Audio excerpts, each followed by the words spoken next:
obstacle is an opportunity to see how capable you are. And then also what lesson are you supposed to be learning from that? And every experience, every fall that you take, you get up that much sooner and you get, that much stronger. Welcome to Unfinished Stories Next Chapter. I'm Stephanie Essery, and I can't tell you how excited I am to finally be here, sitting down to talk to all of you. And for those listening, I want to say thank you.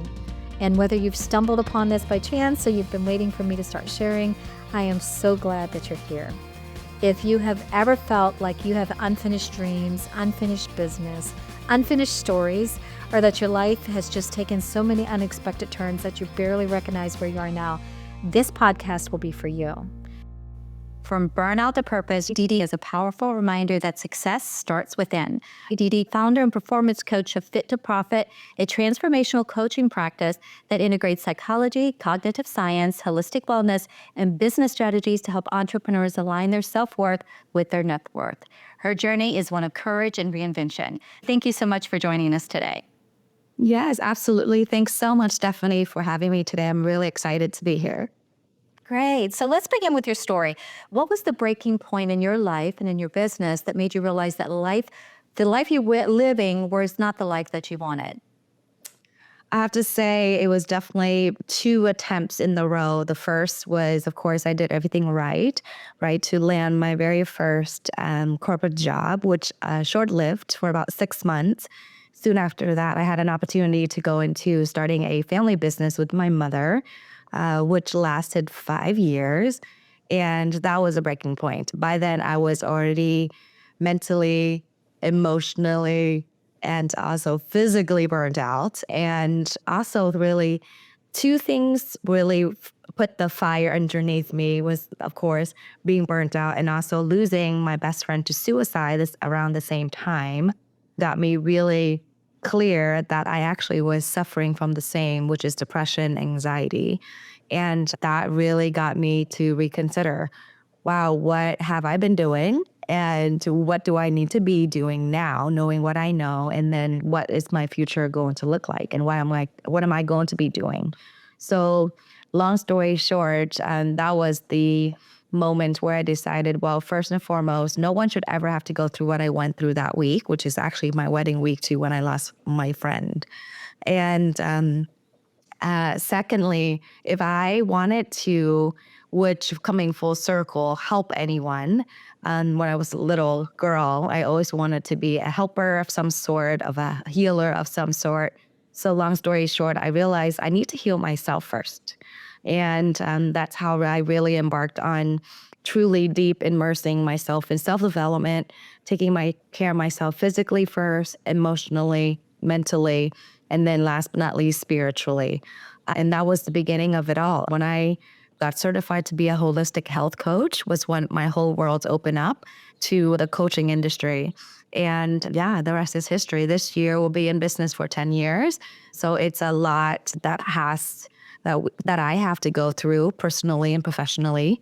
But that was the pivotal moment of where everything changed for me. Okay, let's go back to that because there's a lot of questions I probably have personally. For one, being in business with someone very close to you. I just got out of a business with my brother, which was in itself something I was looking forward to, but it was very difficult working closely with someone that you love, obviously. A lot of conversations there that may be more difficult to have. So we can touch upon that a little bit, but I'd love to know that when you found yourself in this place where you knew you were not fulfilled, you knew that there was more that you wanted to do. What were the steps that you took to be able to get yourself out of that space and moving forward in a positive way? I know we all face that in our lives, in our business. Hey, this is not what I want to be doing. This is not fulfilling me. This is not giving me joy. However, we're not quite sure about those steps that we need to take to move forward.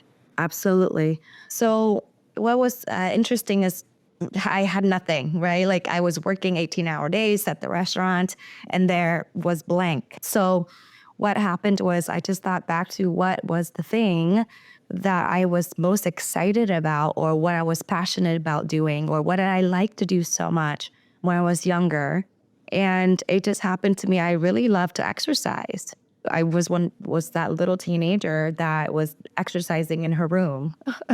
So I just also knew that I needed to move my body more just because I remember I just wanted to be healthier. And so that's what I did. I started basically, it was long distance, no, not long distance running right away. It was just, getting out there, running, and which led me to long distance running. So it was the first step is just exercising, moving my body. It was like the first step to healing myself physically.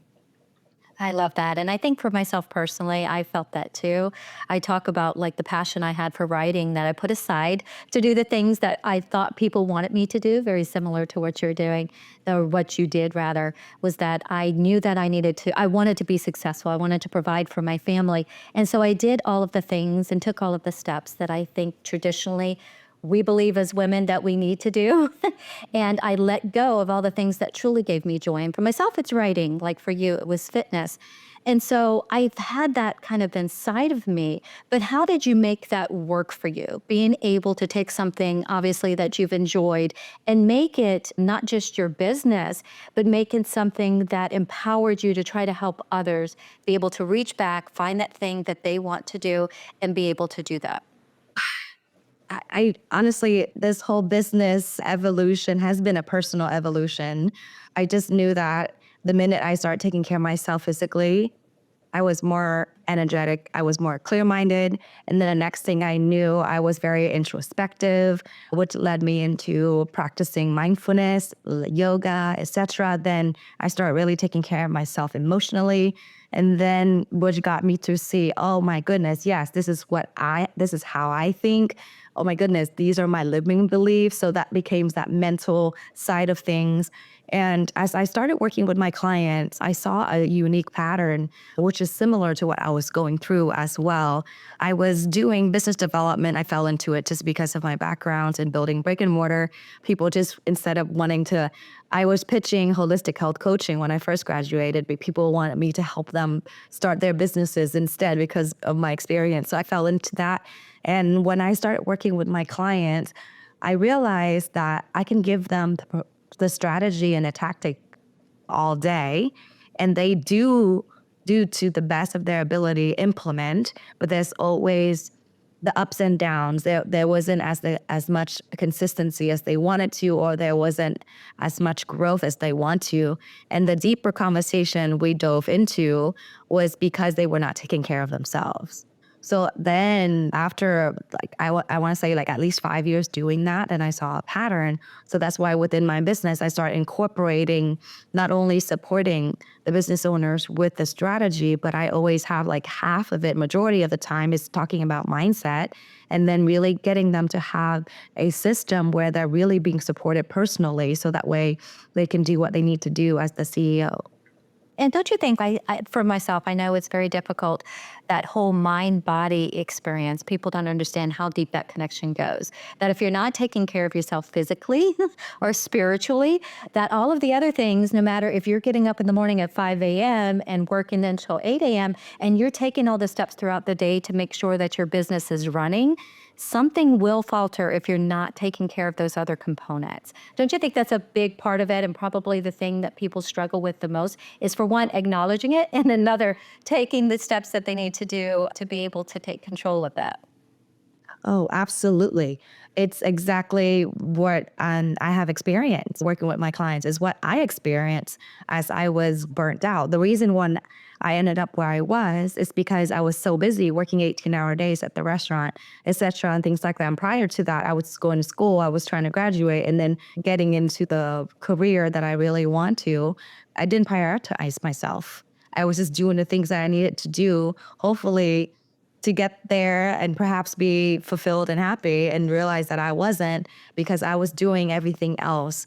Instead, I was doing majority of everything else instead of really taking care of myself from the inside out. And so that's absolutely usually the case, where if the business owner, and I see it time and time again, and it's really easy to see if someone could be successful long term or not. It really depends on do they have a system how they can operate their life, and then from there, then that system also translates in how they run their business.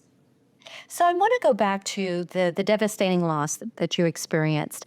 And I read that it did happen, the loss of your friend a week before your wedding. Was it not very close to your wedding that you experienced this loss? How did that impact your perspective on life and your personal purpose? Oh, wow. This is a great question. So you can already imagine is two ends of the spectrum, right? Like you have the happiest moment of your life and then you have the darkest moment. So I honestly, uh, I wouldn't say I want that any experience for anyone, but for me, it really taught me how to really appreciate, the best things and also appreciate just being grateful. Like I think it's just because it's like the worst thing that can happen.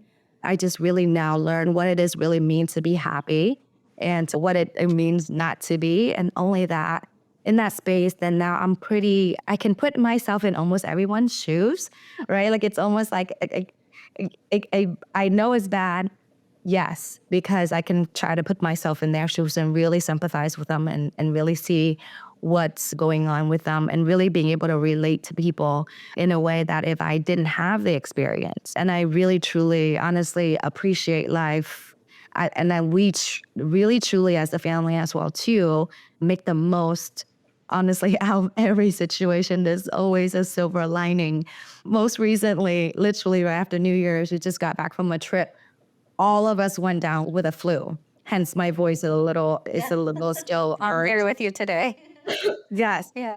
And I could say, oh my gosh, this is the worst thing ever. This is like everybody in family is sick. At least if one of us was, we can take care of each other. But what was really the epiphany I had or the silver lining that I noticed was that usually, let's say if I was sick and the kids were well, we still have to keep up with them. We still have to keep doing it. But the fact that we all were down, so we all were sleeping, so it was all great because it was so quiet. We just slept and rested and did what we needed to do to take care of our bodies. So there you go. It could be that. Just being able to really honestly see it's not that bad. I think, and it has its flip side too, where maybe I have a low level of empathy sometimes in certain situations. And we've all experienced that. So. But no, I wouldn't be who I am today with the wisdom I have, with the character that I have without the experience. And I think too, like with losses, they can define our lives in a lot of ways too. I think of the people that I lost, and I think there's lessons in those, not just in the way people lived, but in maybe some of the things they left undone in their passing. I lost people at a very young age. Some of them died very quickly. Some of them, those things were preventative. And that, I think, can put things in perspective. We look back and say, okay, I see what was happening with them. They made themselves sick because they did this and this. Or maybe they didn't live the fulfilled life that they had always imagined because they were too caught up in themselves. And I wanted to talk a little bit more about that loss because you had spoken about, and I had read this part of the information you provided to me, that it was her selflessness to a fault that was a lesson to you. And I think that probably has a lot to do with how maybe you talk to others and how you want to help others and be able to help them maintain very healthy relationships and boundaries. And I think that's something that the majority of us struggle with, even though we know we should set boundaries. It is sometimes very difficult to do. So in one of those, tell us a little bit about how you incorporate that into first your business, but also to your life personally. I think the boundary piece, it's really interesting because there's always two sides of coin, right? We always talk about setting boundaries and really separating ourselves from the situation and things like that. But it's such a fine line. And we have to be the one that is creating that line in the sand, right? And for me, when I really understood what it means to really set boundaries was when I really knew what it's like to be responsible for myself. And the responsibility piece is huge because oftentimes, and prior to really understanding responsibility, it was always blame or shame. It's like blaming the other person or shaming myself, making myself bad or whatever it is. But I get to truly be responsible for my own happiness.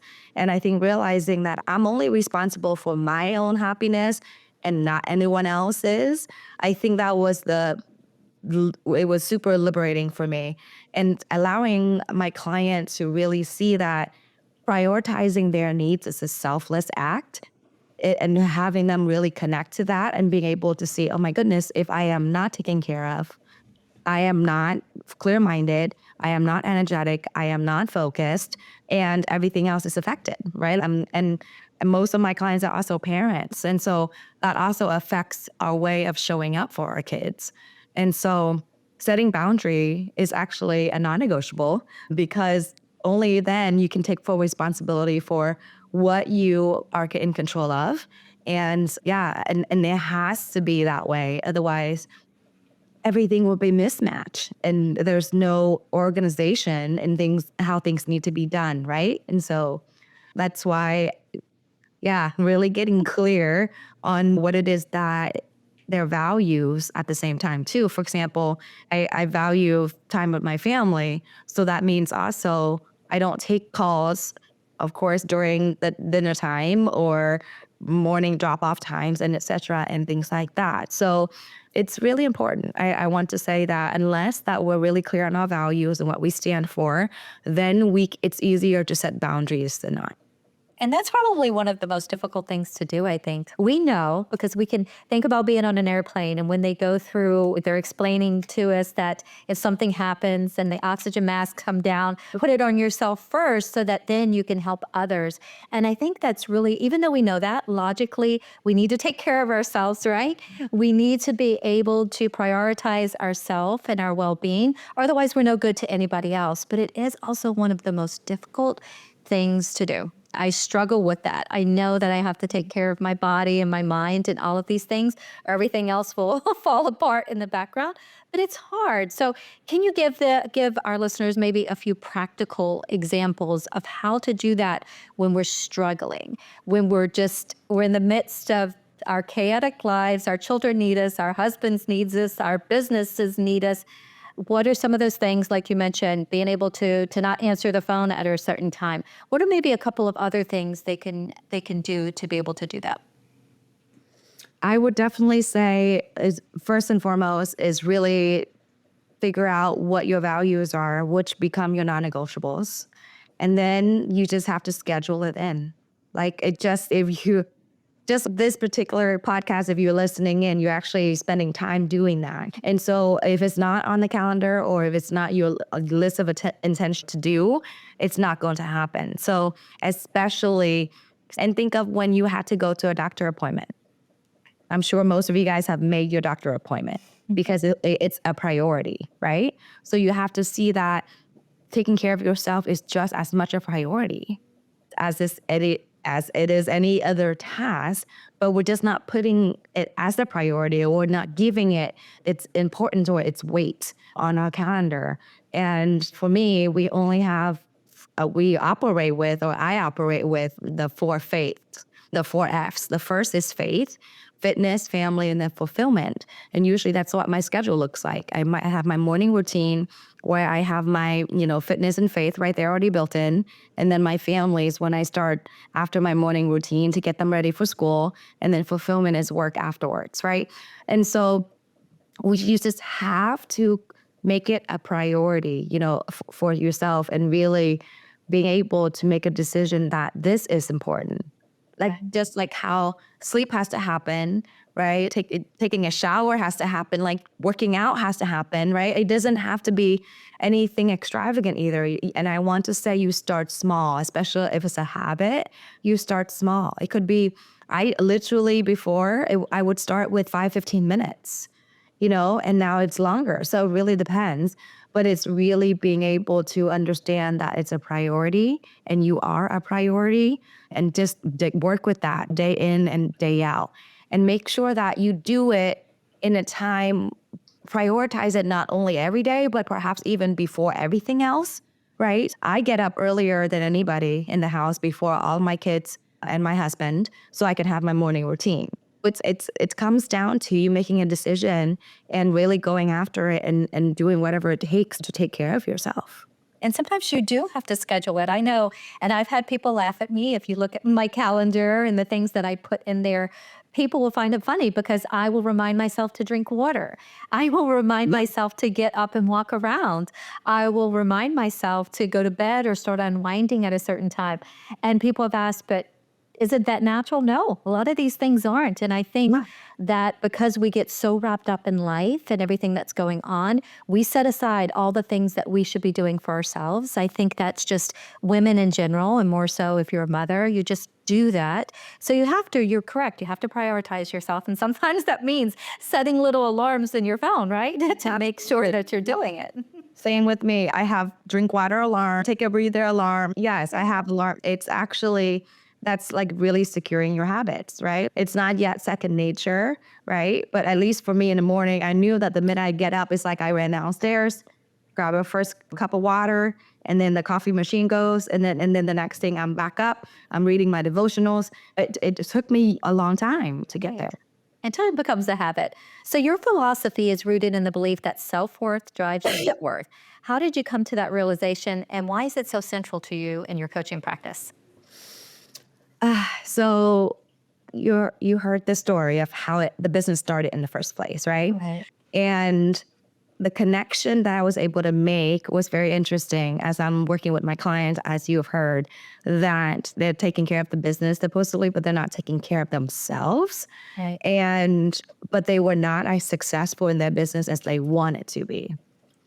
And what's really interesting is the connection goes like this. If you're not successful yet, and if you're not taking care of yourself, what does that say? And usually when you're not taking care of yourself, it's because you don't feel like you deserve to be taking care of yourself, and or that you should be taking care of yourself, because there's somewhere along the lines that you're rather sacrificing yourself. And why is there a reason why you're sacrificing yourself? And it's okay to do that. It's because there is not that really strong level of self-worth just yet. Again, based on my experience. And I think that's a pretty universal thing, though. People do feel unworthy of success, unworthy of money. Exactly. And because of oftentimes, because of that, we tend to self-sabotage without knowing about it, Yeah. like without really thinking about it. And we just think that, oh, because this strategy is not working. Like it's very, oftentimes it's not on the surface, it's very deep. And because of my own discovery of myself, where, okay, wow, I didn't go 100% with the opportunity, et cetera, and things like that, because I didn't really believe in myself. Why didn't I believe in myself? Because, I feel like I'm not worthy for that opportunity. And so it has everything to do with it. Unless you're really confident in who you are as a person, you wouldn't take on opportunities. You wouldn't be asking for a pay raise. You wouldn't ask somebody out if you're looking for a relationship, right? It's just really knowing that you are worthy, whole, and complete. Then it gets you to take the risks and the opportunities that you normally wouldn't. And for me, I knew that when I first started my business, I obviously was not charging what I'm charging now, because my level of confidence was here. And then so after the years, every year I have to train myself, which I train my clients. And if you work for yourself, give yourself a raise every 6 to 8 clients, right? And you keep increasing that. And that's how you continue to build your level of self-worth. Once you can do that, then that's how the net worth comes in, right? Then you can increase more, you can impact more people. Really depends on how you feel about yourself to begin with. And that's a really difficult thing to do. I have a little example of I've done real estate for quite a long time, and then I went into the construction business. And part of what we were doing was doing floor plans for clients. And I became really good at it, and I was able to get all of these clients in. And the funny thing is I recognized that the reason they were coming to me was because I was so cheap. And even though my skills were improving, even though what I was delivering to them was the same as those that charged thousands of more, because I could not get past the idea that some of these people have been doing it 20 years, the drawing floor plans, doing the design aspect of it. I have not been doing it as long, even though my skill set was there. And I burned out on that. And granted, it was not the thing that I was supposed to be doing anyway. But the lesson I learned from that is that I was not seeing my self-worth. I was getting all this business on a surface level, right? It looked very successful. It looked like I had a huge amount of clients, which I did. But the reason they came to me was not necessarily because of my skill set, but because I was cheaper than everybody else. And I could not get past that. So, what are some of those practical strategies some of our listeners can use to be able to build their self worth, but also be able to break free from those limiting beliefs? Yes. So first and foremost, you guys have heard already, you have to establish a self-care routine and you have to challenge yourself physically. Because once body and mind connection, we talked about already, when you are challenged physically, you're challenged mentally. And let's say if you're pushing yourself hard in an exercise, and again, I'm not saying that you should go out and run a marathon or anything like that. If you want to, absolutely you should. But it's like you have to be able to learn as a habit to push yourself a little bit each day. And literally, let's say if you're going to work out for 5 minutes.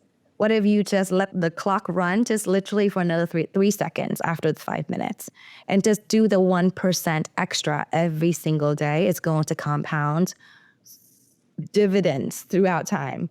And that's one system that I would want anyone to establish right now is to make sure that they are taking care of themselves on physical level, hence eventually mental level. And then emotionally, guess what? It's really going to start regulating because your system is our hormonal anyway. Like we all have like different, there's serotonins, there's different things in the nervous system, this is not a science lessons today, but we are a chemical being. So all of the things get more balanced when you're exercising and when you're mentally clear and or when you're more motivated and also more optimistic.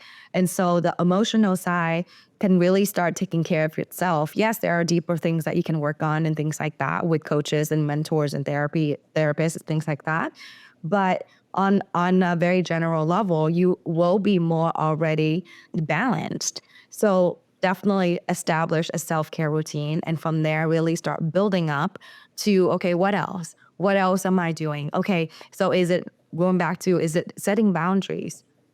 How are my boundaries right now? Give yourself even a score of 0 to 10. How do I feel about me setting boundaries for myself right now? Oh, if you're asking me, Yeah. I have not. Yes, I'm much better than I was 5, 10 years ago. So much more than I was when I was 20. There were no boundaries in my life when I was 20. And so I've learned that a lot of it was just trial and error. Some of it because you're burned or you're hurt deeply, right? And so you recognize the importance of setting boundaries. But I think it's still just, as humans, it's difficult to do, right? Especially when if you're a people pleaser, if you want to help people, boundaries are very difficult. Even when you set them, they're so easy to step over because Yeah, you it is just a want to help practice. people. Yes. Yeah. Yeah. It's definitely also a practice for sure. So it's just, again, you're gonna have to try again, right? Like you did not, and a quick tip for if you're a recovered people pleaser like me, here's the thing. If anyone ever asks you to do anything, you can say, let me double check my schedule or let me think about it. I've learned that. That also at least you have time to really discern if you want to really do the thing or not, right? Because we're really quick. If you're really quick to say yes, that's what you do. And if you're if you're the person that's always saying no, perhaps you need to do the opposite.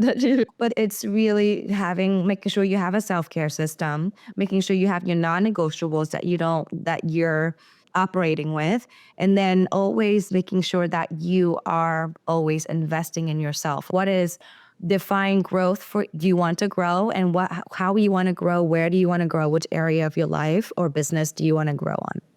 And I think it's important to plan that out, right? Because here we are in the beginning of the year. I think a lot of people are already in that mindset.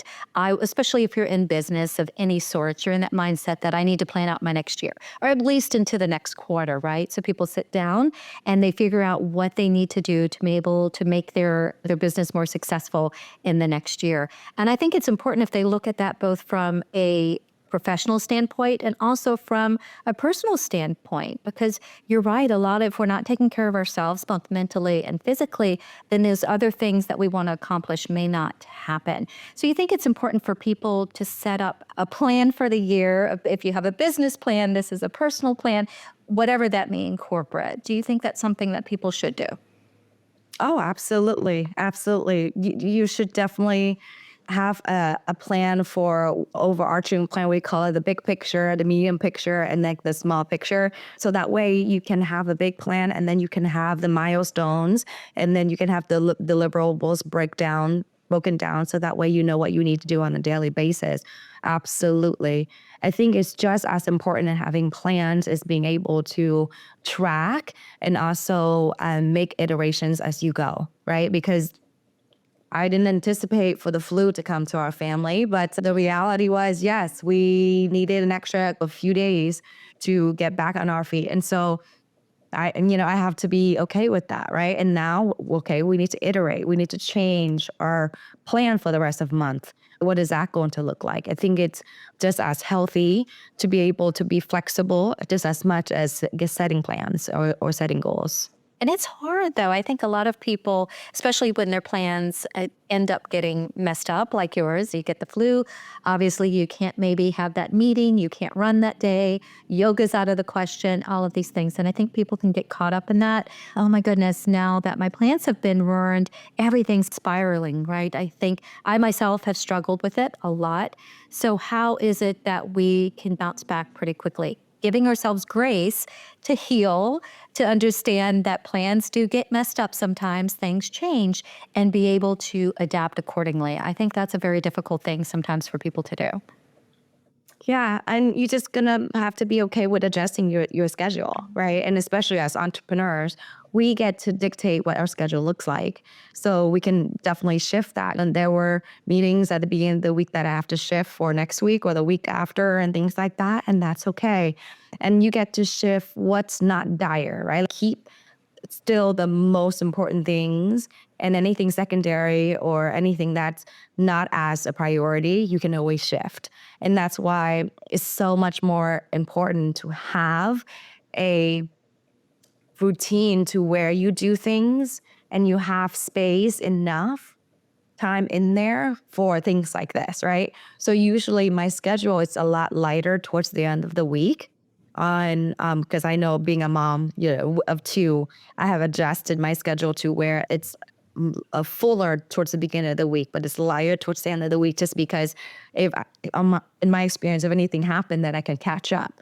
So essentially, I don't have too many things on Fridays because it's like my catch up day. So that's my also hack too. If you want to do that with your schedule, I highly recommend it. And again, if you are able to get done with everything on your calendar, then maybe you have extra time to strategize with your business, even maybe additional time for self-care, things like that. But have your schedule a little lighter towards the end. So that way, if anything were to happen, I'm actually okay. I just have to shift my schedule a little bit. I took out Monday, Tuesday off, and then the rest of the week is busier because that's fine because I can shift everything towards the end of the week instead. I think that's good advice right there, right? Not to make your schedule so full that when things do happen, you have no room to make those adjustments. And I did, when I was in real estate, I did that a lot, where I would schedule showings and open houses and all of these things throughout the week. So when things did go bad, or when my kids got sick or something else happened, I couldn't shift everything. And then I became overwhelmed. And when you're overwhelmed, everything falls apart. So I love that part, leaving a few days open in your schedule, either to take it easy if everything goes perfectly, or be able to shift those earlier things, because now you have a couple of days to be able to do that without that much stress. So I do like that. I like that tip a lot. You've said that on the other side of your pain, on the other side of pain is purpose. How do you guide your clients to be able to find their purpose, especially when they're navigating their own struggles? Yeah. I really always go back to reminding them that they're so capable. And just really, if I didn't have to go through losing my friend, I wouldn't know that I was suffering from the same. Then I wouldn't have started my business, which is truly now my purpose and my calling. And every experience is meant to be a lesson for us. And that's what I go back to reminding my clients all of the time that yes, this is, and honestly, every obstacle is an opportunity to see how capable you are. And then also what lesson are you supposed to be learning from that? And every experience, every fall that you take, you get up that much sooner and you get, that much stronger. And so it builds character, right? And so that's what I go back to, always reminding my clients that you're capable and that every single challenge is temporary. Sure. And I love how you reference that obstacles become opportunities. And that kind of gets us to your book. You have a book called The Overcomer, and your coaching practice has helped countless individuals be able to transform their lives through it. Can you tell us more about your projects that you currently have, and what your listeners can expect from that? Yes, absolutely. So the project that we're on right now, we're getting ready to launch a program called From Worth to Wealth, is really teaching women entrepreneurs to build confidence from the inside out so that way she can charge her premium or what she is worth to create the impact that she wants in the world. And yes, that through my so many years, I honestly started self-development since I was 15. So I'm not going to date myself, but I can say that it's been a couple decades. There's a lot to say about wisdom and experience, right? I'm fine with dating myself now because it shows that I've lived life, and you learn a lot when you're living life. Yes. And so I have a couple of decades of experience each really building this. And really, ultimately, we really teach women how to really understand their limiting beliefs, especially around money, around success, and what it is that they deserve, the final level of success, and really going after it. And knowing that any challenge that they have gone through is actually a lesson and that there's value to all of it. And I've met a lot of successful women, and to be honest, there's so many of them, no matter how successful they are, that have very limiting beliefs when it comes to money. I think that's something that we all struggle with. A lot of people come from nothing, and when they find success in their lives, it's really difficult to break through and get to that next level because of that feeling of unworthiness and just the problems that we have with accepting our worth and with accepting money and feeling like we deserve it. So I love that you're able to work with women on that, because many of us, and I'm the same way, I feel the same way, getting to that next level is very difficult when you have those limiting beliefs around money. And I want to, for those that are ready to take that first step, maybe they want to connect with you, they want to read your book, what's the best way for them to be able to connect and also to explore any resources that you may have? Yeah, so the book is on Amazon. So you can just put in my name, Dedee Cai, and The Overcomer. It will come right up. And also check out our website as well at www.fit2profit.com. I'm also on Instagram, Facebook, and also on LinkedIn. I'm just a message away. So if you want to find me, send me a message and we can definitely connect. And ultimately, yes, my goal is to help as many women entrepreneurs as possible to be successful so that way she can see her own potential. So connect with me. Thank you, Dedee. Thank you so much for sharing your incredible story with us and your insights. From burnout to purpose, your journey is a powerful reminder that success starts within. For those listening, if you're ready to increase your self-worth and grow your net worth, visit Dedee's website at fit2profit.com. Be sure to check out her book, The Overcomer, available on Amazon, and follow her on the social media for daily inspiration.